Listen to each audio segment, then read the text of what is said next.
एक विश्वास जब पक्का होता है, विश्वास जब दृढ़ होता है, तब हमें भगवान के मंदिर जाने की जरूरत नहीं पड़ती। जब हमारा विश्वास पक्का हो जाता है, भरोसा पक्का हो जाता है, तो हम मंदिर नहीं जाते। मंदिर के डॉक्टर हनुमान हो चाहे भोलेनाथ जी हो, वो हमारे घर तक आते हैं हमको देखने के। अगर विश्वास पक्का है तो, भरोसा पक्का है तो, दृढ़ है तो।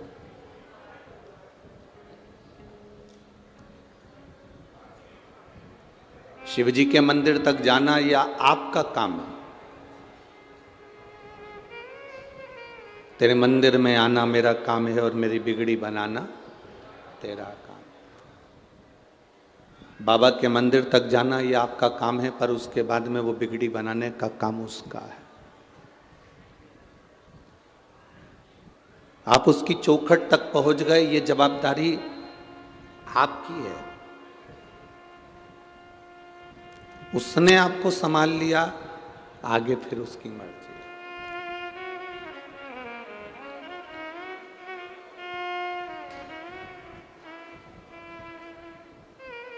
एक बेटी का विवाह करते हैं, एक बेटी की शादी करते हैं, तो माँ बाप बेटी को विदा करने के बाद लड़के के साथ बेटी को भेज देते हैं, बेटी की शादी कर देते हैं, बेटी चली जाती है। अब बेटी को अगर कोई कष्ट है, बेटी को अगर कोई दुख है, तो माता पिता सास ससुर को नहीं कहते, माता पिता ननंद नंदोई को नहीं कहते, देवर जेठ को नहीं कहते। माता पिता अगर कहते हैं बेटी को अगर दुख है, बेटी को अगर कष्ट है, तो माता पिता कहते हैं तो केवल जमाई को कहते हैं कि मैंने बेटी तेरे साथ भी आई थी।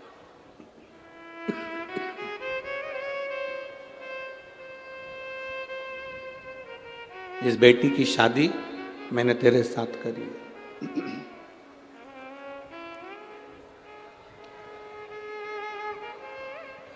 अब जमाई का फर्ज हो गया कि बेटी को निभाना है। अब ये बेटी का फर्ज है कि जमाई को निभाना है।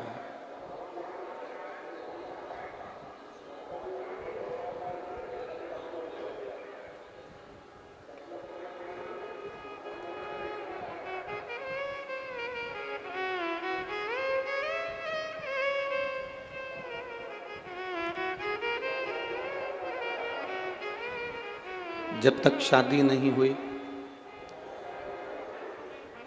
जब तक विवाह नहीं हुआ,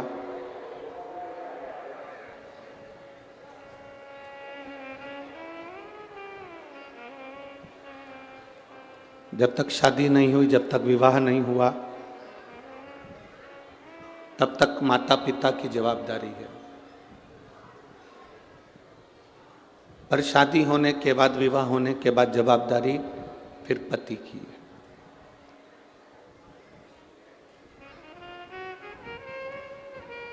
और पति की पूर्ण जवाबदारी है। जब तक आप मंदिर तक नहीं आए, जब तक आप भगवान के दरवाजे तक नहीं गए, जब तक आप एक लोटा जल लेकर भगवान के चौखट तक नहीं पहुंचे, तब तक जवाबदारी आपकी है। और जब आप देव अधिदेव महादेव की चौखट तक पहुंच गए, भगवान के मंदिर तक पहुंच गए, एक लोटा जल लेकर शिव के द्वार तक पहुंच गए, फिर जवाबदारी उस भोलेनाथ की है, ददरुआ धाम सरकार की है। फिर जवाबदारी उनकी है।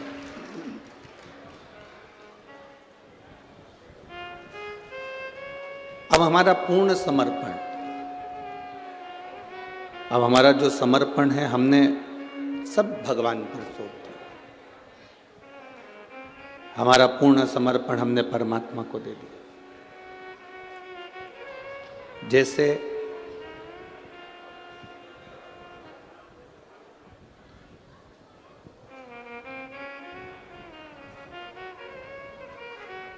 माता पार्वती जी ने अपनी पूर्ण संपूर्ण जीवन का जो भाग दौड़ थी, वो भोलेनाथ जी को प्रदान कर दी।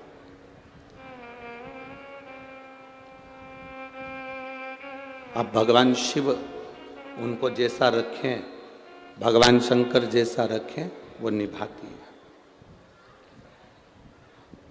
हमारी तमन्नाएं बहुत सारी हैं, हमारी आशाएं बहुत सारी है, और हम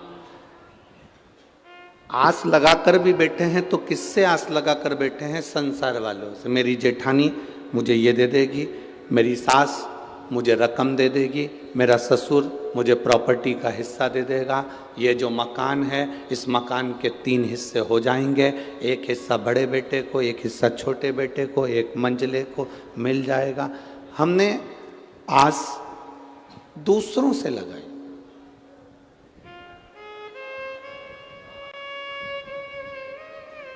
कभी आस लगाना छोड़ दो कि मेरे ससुर की प्रॉपर्टी का हिस्सा मुझे मिले। आप भगवान से प्रार्थना करा करो, आप भोलेनाथ जी से कहा करो, आप श्री हनुमंत लाल जी से कहा करो, हमें दूसरे की प्रॉपर्टी का हिस्सा नहीं चाहिए, हमें ससुर की प्रॉपर्टी का हिस्सा भी नहीं चाहिए। बाबा आप मुझे हिस्सा देना तो आपकी इस मन की प्रॉपर्टी का हिस्सा देना, जिससे मेरी जिंदगी सार्थक हो सके।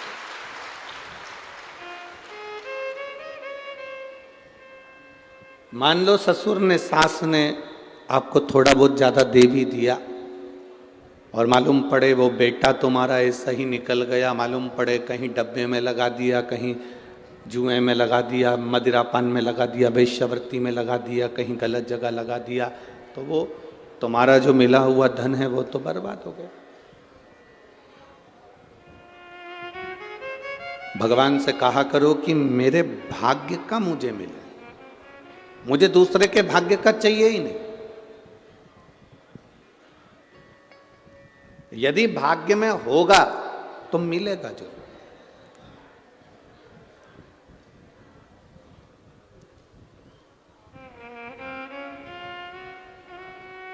संसार में ऐसा कौन जन्मा जिसकी जिंदगी में दुख नहीं आया?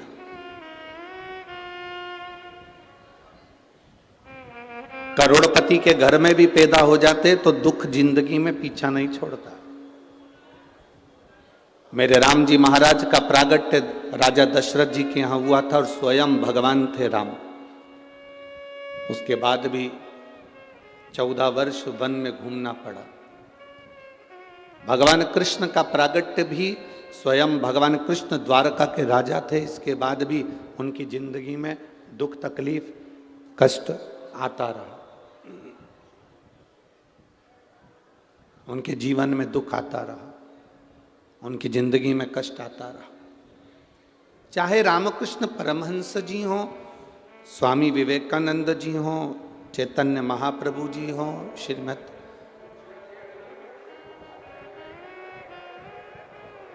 श्रीमद् वल्लभाचार्य जी हों,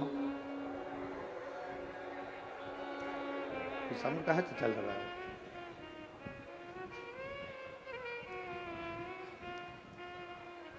चाहे श्रीमद् वल्लभाचार्य जी हों, चाहे तुलसीदास जी हों, संसार में जो जन्मा है, मृत्यु लोक में जिसका जन्म हुआ है, उसकी जिंदगी में दुख आया है। पर जितने राष्ट्र के संत हुए, जितने राष्ट्र के साधु हुए, सन्यासी हुए, तपस्वी हुए, साधक हुए, उपासक हुए, इनका दुख मिटा कैसे? बहुत सारी जमीन जायदाद इन्होंने इकट्ठी कर ली हो, तो मीराबाई के जीवन में तो राजरानी थी, मीराबाई पटरानी थी, तो भी तो दुख था।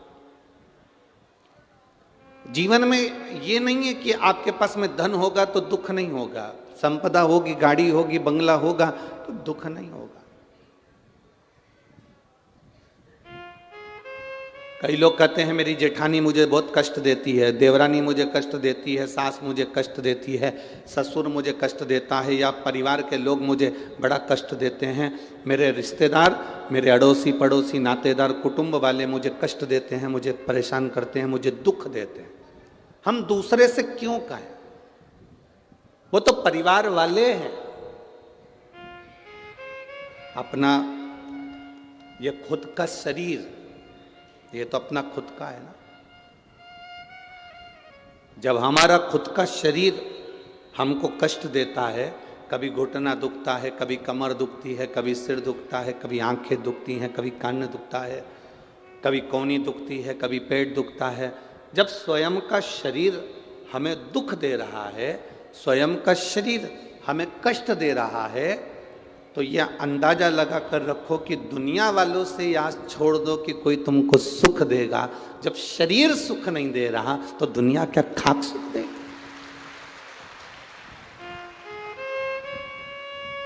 हमने आस कितनी लगाई है, हमने भरोसा कितना रखा, हमने विश्वास कितना रखा कि मेरे परिवार वाले मुझे सुख देंगे।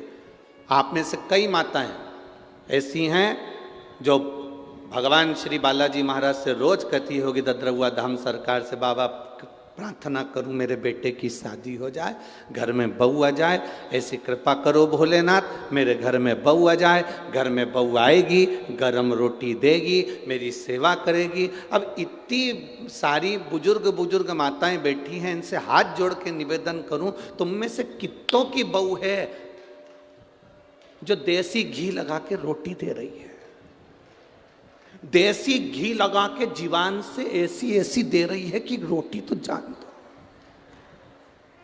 कितनी है। हे भगवान, बहू को छोरा छोरी हो जाए, मैं दादी बन जाऊं, दादी भी बन गई, अब प्रार्थना कर रही है बस पोते की शादी हो जाए, पोता बहू आ जाए, मैं पड़दादी बन जाऊं, पड़दादी बन जाऊंगी तो सोने की सीढ़ी पे चढ़ जाऊंगी। मंदिर की 4 सीढ़ी चढ़ते नहीं बन रही। वो पवन पंडित जी से, आचार्य जी से रोज कह रही कि महाराज जी मेरे को नीचे का कमरा दे दो, महाराज जी मुझे नीचे का कमरा दे दो, महाराज जी मुझे नीचे का कमरा दे दो। 4 सीढ़ी ऊपर चढ़ नहीं पा रही और क्या कि भगवान मुझे सोने की सीढ़ी पे चढ़ा दो। भगवान भी मन में सोचे, बता आश्रम गई, ददरहुआ धाम सरकार के दर्शन करने गई, धर्मशाला में रुकी, भवन में रुकी, 4 सीढ़ी तो ऊपर की चढ़ नहीं पा रही, एक बार ऊपर चढ़ी तो 3 दिन बाद नीचे उतरी और कह रही है कि सोने की सीढ़ी पे चढ़ा दो। तो भगवान भी क्या करेगी चढ़कर? हमने आस दूसरे से लगाई, हमने दूसरे से आस लगाकर बैठे। मेरी बहू मुझे रोटी देगी, मेरे बच्चे मुझे संभालेंगे, मेरा बेटा बड़ा हो जाएगा तब मुझे संभालेगा। शिव महापुराण की कथा कहती है भगवान शंकर ने अपने पुत्र श्री गणेश जी महाराज की शादी कर दी, रिद्धि सिद्धि जैसी बहुएं आ गई, पर भगवान शंकर ने कभी अपने पुत्र और पुत्र बहू से कभी आस नहीं लगाई। शिवजी ने कभी आस नहीं लगाई अपनी रिद्धि सिद्धि से, शंकर भगवान ने कभी रिद्धि सिद्धि से आस नहीं लगाई। ऐसा कोई फोटो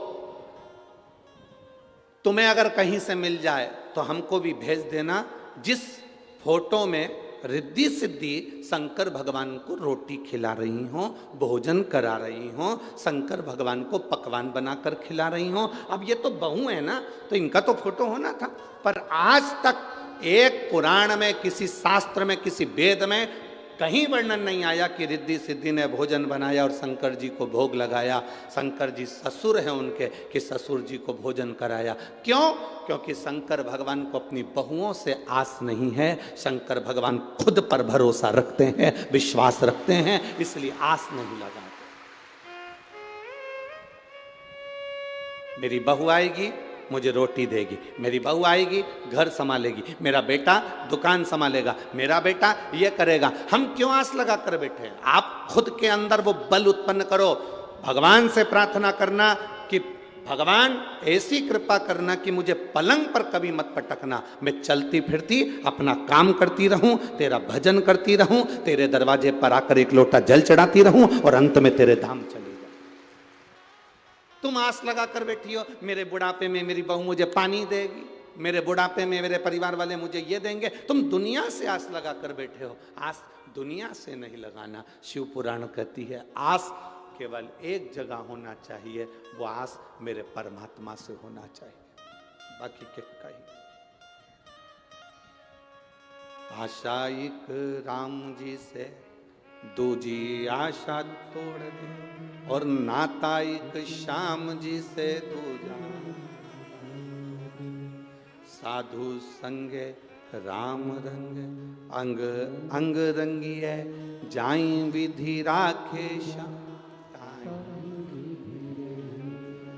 जैसा भगवान राखे वैसा रहो, आस नहीं लगाना मेरा परिवार मेरे को देगा, मेरा परिवार मुझे संभाल लेगा, मेरा परिवार ये कर लेगा। अंत घड़ी में, मृत्यु के समय पर, जब व्यक्ति की समय की घड़ी पल बेकार हो जाता है, जब वो पड़ा रहता है वेंटिलेटर पर, तब परिवार वाले केवल देखने के लिए आते हैं, दवाई दे सकते हैं, पैसा लगा सकते हैं, आपका इलाज करवा सकते हैं, हॉस्पिटल ले जा सकते हैं, पर अंत समय में अगर कोई संभालने वाला होगा तो जो तुमने लोटा भर के जल महादेव को चढ़ाया है वो शंकर तुम्हें अंत समय में आकर संभाल।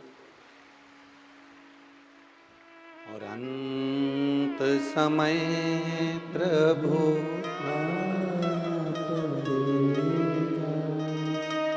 आप लोगों को आता है? जरा जम के बोलो, अंत समय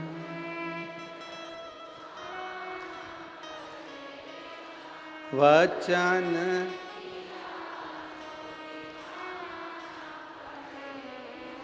आए ना आए कुटुंब, अंत समय प्रभु आना पड़ेगा, वचन दिया अंत समय प्रभु। कोई आए ना आए पर वो जरूर आए, वो आता है। किस रूप में आता है नहीं मालूम। रामायण सुनी आप लोगों ने? जम के बोलो जरा। रामायण पढ़ी आप लोगों ने? रामायण सीरियल देखा? रावण के यहां पर श्री हनुमान जी महाराज पहुंच गए।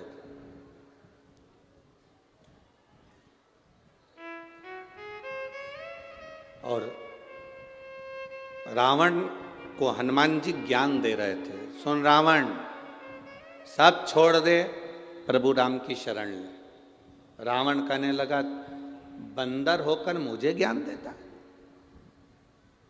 मुझे जानता नहीं है तू?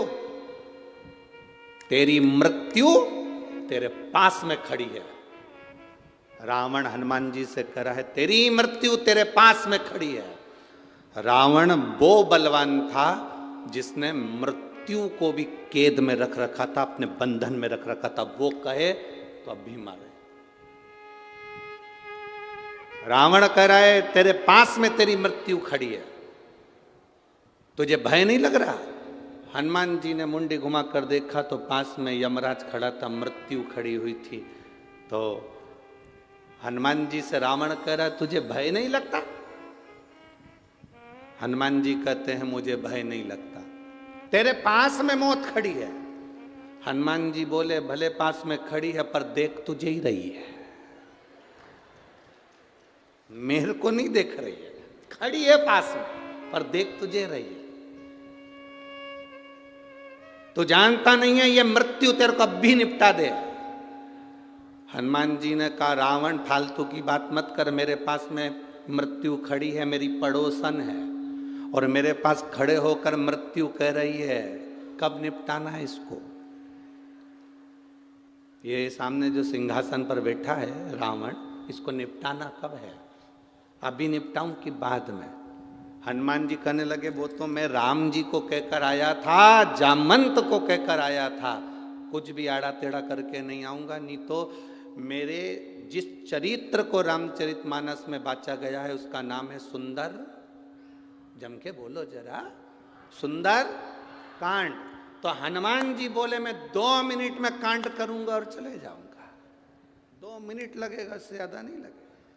पर मैं यहाँ केवल आया हूं, तुझे समझा रहा हूं, तू समझ जा।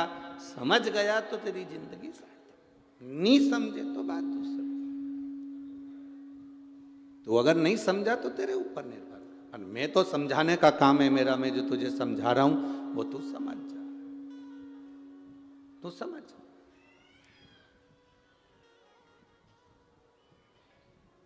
अब ये तो समझने वाला विषय है जो आप समझ जाए।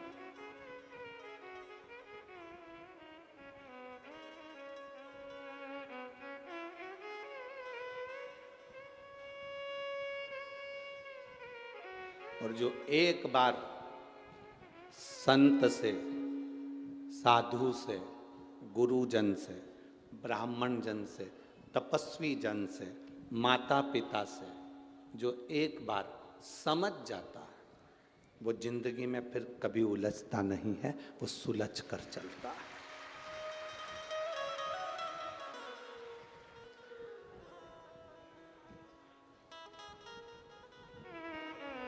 जिस व्यक्ति को अपने घर के बड़ों की बात बुरी लगने लगे,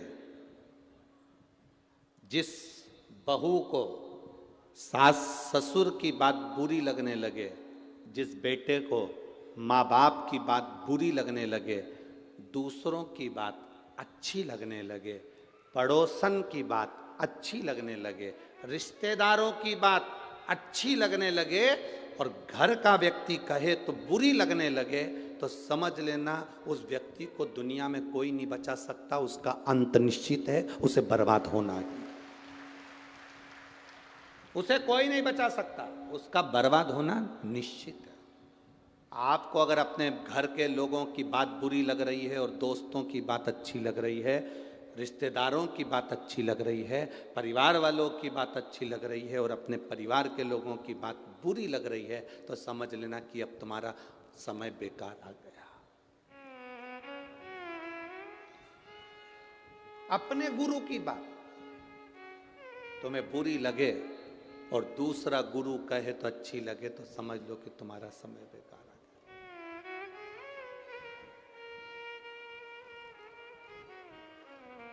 कभी किसी से ऐसी आस मत लगा के बैठो कि जिस आस से हमको तकलीफ, जिस आस से हमको तकलीफ, हम क्यों लगाएं?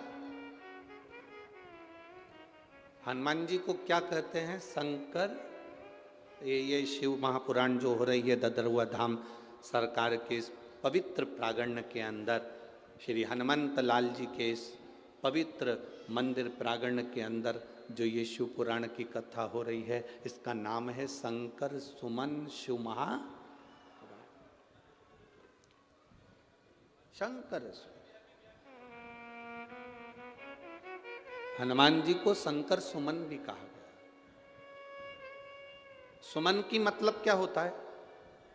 लोग उसे पुष्प भी कहते हैं। शिव का एक स्वरूप भी कहते हैं, शंकर का पुत्र भी कह देते हैं, शिव का एक प्रतिबिंब भी कह देते हैं। माता अंजना देवी ने जब भगवान शंकर की आराधना करी थी, शिवलिंग की पार्थिव लिंग का निर्माण करती, पूजन करती माता अंजना, उनके साथ में केसरी बाबा भी पूजन करने बैठे। गौतम ऋषि के कहने पर उन्होंने पूजन करी थी, गौतम बाबा के। जब माता अंजना जी के गर्भ से संतान नहीं हुई, बहुत समय निकल गया, बहुत समय, संतान का सुख नहीं हुआ, तब उन्होंने गौतम बाबा से कहा, पिताजी मेरी संतान नहीं है, मैं क्या करूं? पिताजी ने कहा, पार्थिव शिवलिंग का पूजन करो, उसका अभिषेक करो, तुम्हारे यहां संतान हो।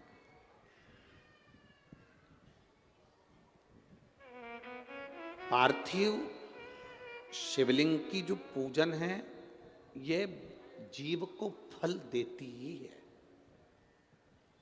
राम जी जब अयोध्या से चले मेरे सीताराम सरकार, लंका तक जाते हैं, लंका के बीच में जितनी जितनी जगह पर राम जी रुकते हैं प्रतिदिन, उतनी उतनी जगह पर एक पार्थिव शिवलिंग का पूजन करते हैं।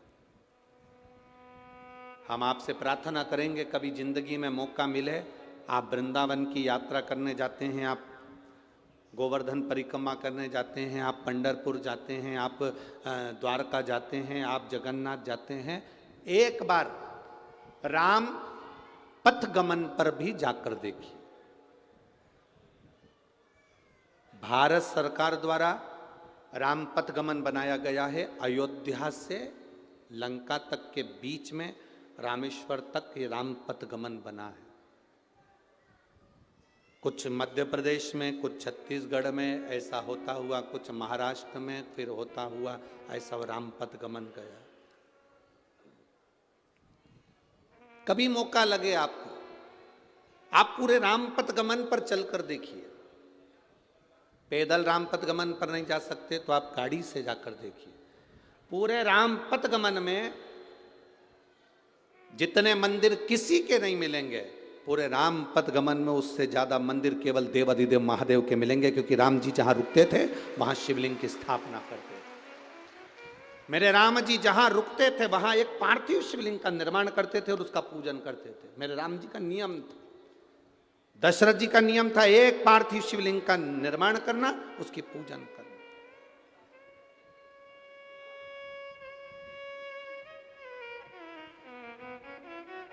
जनक जी का नियम था, एक पार्थिव शिवलिंग का निर्माण करना, उसकी पूजन करना। हम आपसे कहेंगे, इस ददरउआ धाम की पवित्र भूमि से आपसे निवेदन करेंगे, जिंदगी में जब दुख की घड़ी बहुत घेर रही हो, तब एक पार्थिव शिवलिंग का निर्माण आपको भी कर कर उसकी पूजन करना चाहिए। आप कहीं मिट्टी लेने नहीं जा सकते, अपने गमले में, जो गमला तुम्हारे घर के अंदर उसमें जो मिट्टी हो उसी को ऊंचा उठाकर उसी के ऊपर जल चढ़ाकर उसी की पूजन कर कर उसी का विसर्जन कर दो और बाबा से प्रार्थना कर दो, बाबा मेरे दुख की ये घड़ी है, इसको तू संभाल लेना, तू जान लेना। ये उसके ऊपर छोड़।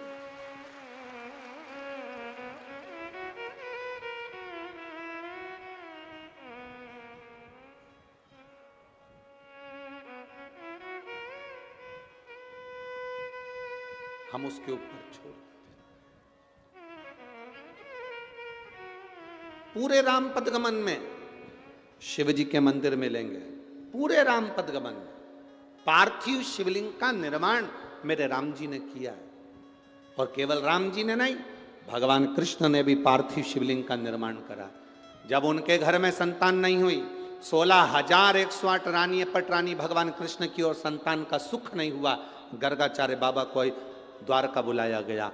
हाथ जोड़कर मेरे बाबा भगवान द्वारकानाथ ने कहा, मेरे यहाँ संतान का सुख नहीं है, इतनी रानियां मेरे यहाँ पर संतान का सुख नहीं, आप कृपा करो। गर्गाचार्य बाबा ने कहा, सुनो कृष्ण, एक एक रानी के साथ 11-11 दिन तक भगवान शंकर के पार्थिव शिवलिंग का पूजन करो। भगवान कृष्ण ने एक एक रानी के साथ 11-11 दिन तक शंकर भगवान के पार्थिव शिवलिंग का पूजन करा। शिव जी ने प्रकट होकर भगवान कृष्ण से कहा, मांगो क्या चाहिए। भगवान कृष्ण कहते हैं, मेरे यहाँ संतान नहीं। भगवान शंकर ने कहा, एक एक रानी के साथ 11-11 दिन तक बैठकर तुमने मेरा अभिषेक करा है, मैं तुम्हें वर देता हूं, तुम्हारी एक एक रानी से 11-11 संतान होगी। 10 पुत्र 1 पुत्री, 1,77,186 जो संतान का जन्म हुआ वो शिव कृपा से। पार्थिव लिंग पूजन का हमारे यहाँ पर बड़ा बहुत।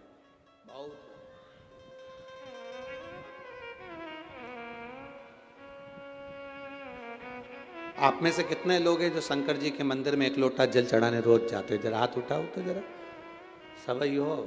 हाँ, धर लो वापिस धर लो। भगवान भला करे, कृपा करे। जाना चाहिए, सारी समस्या का हल बोल बम का नारा है। इतना धीम